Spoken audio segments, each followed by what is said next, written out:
والسلام على محمد وعلى آله الطيبين الطاهرين المعصومين ولعنة الله على أعدائهم أجمعين من الآن إلى قيام يوم الدين. أما بعد. محترم زائرین کرام، جس مسجد کی ہم زیارت کے لیے آئے ہیں، خداوند عالم کی عظیم مسجدوں میں سے ایک مسجد ہے. اس مسجد کو مسجد حنانہ کہا جاتا ہے.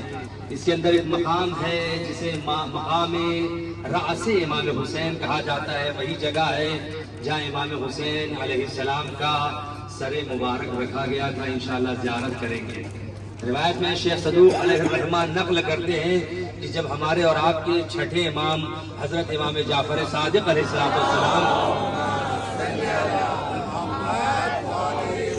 عراق زیارت کے لیے آئے، خصوص جب نجف کی زیارت کے لیے امام تشریف لائے تو 3 ایسے مقامات تھے کہ جہاں امام سواری سے اترے، پیدل چل کر آئے، وضو کیا اور خصوصی طور سے نماز ادا کی. ایک وادی السلام میں مقام ہے، دوسرا قبر امیر المومنین کہ جب اپنے جد کی قبر کے پاس پہنچے تو پیدل آئے، زیارت کی، وضو کیا اور نماز ادا کی.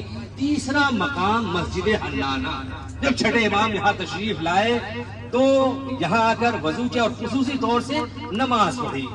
چونکہ ساتھ میں اصحاب بھی تھے، چاہنے والے موجود تھے. امام کا جو عمل ہوتا ہے اس کے اندر حکمت ہوتی ہے. لوگوں نے سوال کیا، مولا آپ کہیں نہیں اترے، خصوصی طور سے نماز ادا نہیں کی، آپ نے یہاں نماز پڑھی، اس کی وجہ کیا ہے؟ تو چھٹے امام نے فرمایا یہ مسجد ہے، اس کے اندر وہ مقام ہے جہاں میرے جد مظلوم کربلا کا سر مبارک رکھا گیا تھا. ابھی اندر جائیں گے، وہاں تختی لگی ہوئی ہے، لوحہ لگا ہوا ہے، اس کے اوپر جو ہے فارسی میں لکھا ہوا ہے کہ بعض سر مبارک کے اعضاء یہاں پر دفن ہے. زائرین کرام، اس مسجد کو مسجد حنانہ کیوں کہا جاتا ہے؟ اس کی وجہ تسمیہ کیا ہے؟ چونکہ حنانہ لفظ کے 2 معنی بیان کیے گئے ہیں. ایک معنی جھکنے کے ہے، مادہ انحناء سے جھکنے کے معنی میں ہے، اور دوسرا نوحہ کرنے یعنی گریہ کرنے کے معنی میں. ان 2 وجہوں سے اس مسجد کو مسجد حنانہ کہا جاتا ہے. پہلی وجہ یہ ہے کہ جب ہمارے آقا و مولا حضرت امیر المومنین کو 47 ہجری کا رمضان پشت کوفہ یعنی نجف کی طرف لے کر جب جا رہے تو اس مسجد کی جو میناریں تھے، دیواریں جو تھی وہ جھک گئی تھی، اس لیے کہ امیر المؤمنین کا جنازہ جا رہا تھا. یہ دیواریں کیوں نہ جھک جاتی؟ اس لیے کائنات کے امیر کا جنازہ جا رہا تھا. کافی زمانے تک یہ میناریں اسی طرح سے جھکے رہے، اسی وجہ سے اس مسجد کو مسجد حنانہ کہا جاتا ہے. دوسری وجہ یہ ہے کہ جب کربلا میں امام حسین کو 3 دن کا بھوکا پیاسا شدید کر دیا گیا اور اس کے بعد اہل حرم کو اسیر کیا گیا، اور اسیر کرنے کے بعد جب کوفے لائے گا یہی بیویوں کو ٹھہرایا گیا تھا. تو مسجد کے در و دیوار سے رونے کی آواز آ رہی تھی، لہذا چونکہ اس مسجد نے گریہ کیا لہذا اسے مسجد حنانہ کہا جاتا ہے. زائرین کرام، آپ کی خدمت میں عرض کروں، آپ لوگ 40 کی زیارت کے لیے آئے ہیں. اکثر لوگ انشاءاللہ پیدل جائیں گے، مشی کر کے جائیں گے، اور آپ جانتے ہیں کہ جو راستہ ہے ابھی عمومی طور سے 80 کلومیٹر تقریباً ہے. 3 سے 4 دن لگتے ہیں. پیدل چل کے جاتے ہیں، بالکل تھک جاتے ہیں. اور یہ جو پیدل چلنا ہے یہ کس کی یاد میں ہے؟ اہل حرم کی یاد میں ہے. میں روایت عرض کر رہا ہوں، 11 محرم کو وقت چاشت اہل حرم کا لٹا ہوا قافلہ کربلا سے نکلا ہے، اور 12 محرم کو ظہر سے قبل جو ہے کوفے میں وارد ہو گیا تھا. بے کجاوا اونٹوں کے اوپر بیویوں کو سوار کیا گیا اور انہیں کھینچتے ہوئے بڑی تیزی اس راستے سے نہیں، فرات کے راستے جو 110 کلومیٹر یا اس سے زیادہ کا فاصلہ ہے. اور جب کوفہ میں اہل حرم کا قافلہ وارد ہوا تو ابن زیاد نے کہا کہ پہلے انہیں ٹھہرایا جائے، پہلے بازاروں کو سجایا جائے گا، دربار کو سجایا جائے گا، پھر انہیں پیش کیا جائے گا. تو بیویوں کو لا کر یہیں پر ٹھہرا دیا گیا تھا. بیویاں یہاں پر موجود تھی، شہداء کے سر رکھے ہوئے تھے، امام حسین کا کٹا ہوا سر مبارک وہیں پہ رکھا ہوا تھا. بیویاں ساری رات یہاں پر نوحہ ماتم کرتی رہی، یہاں پر گریہ کرتی رہی، روتی رہی. جب بیویاں رو رہی تھی نا تو ان کے رونے کی وجہ سے مسجد کے در و دیوار سے بھی رونے کی آواز آنے لگی. دیواریں رو رہی تھی. روایت میں نے پڑھی اس طریقے سے دیواروں سے رونے کی آواز آ رہی تھی جیسے کسی اونٹنی کا بچہ ماں سے بچھڑ جائے تو ماں